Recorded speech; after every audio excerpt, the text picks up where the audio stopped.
If you're looking to upgrade your storage and boost your system's performance, you're in the right place. Today we're going to show you how to install a second NVMe M.2 SSD and set it up on Windows 11. Whether you're adding more space for games, media, or work files, this is a simple process that anyone can do.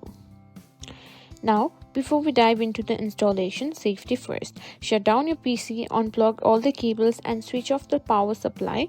You don't want any accidents while working inside your system. Also, you want to gather a small screwdriver and possibly an anti-static wrist strap if you have one, just to be safe.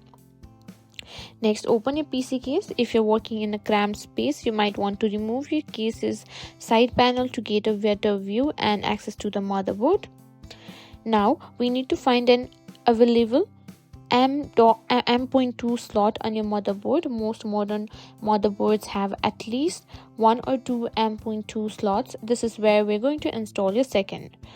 Make sure the slot is M.2 PCLE NVMe and not M.2 SATA, as we're installing an NVMe SSD for the fastest read-write speed.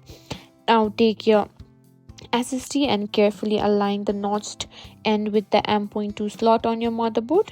Insert the SSD at a slight angle and gently push it down until it clicks into place. You may hear a small snap.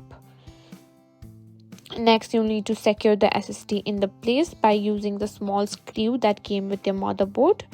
And after that, simply close the case and reconnect the cables. To use your new SSD, you need to format it. Right-click on the allocated space and select New Simple Volume. This will start the widget that will guide you through the formatting process. Once formatting is complete, the SSD will be ready to use.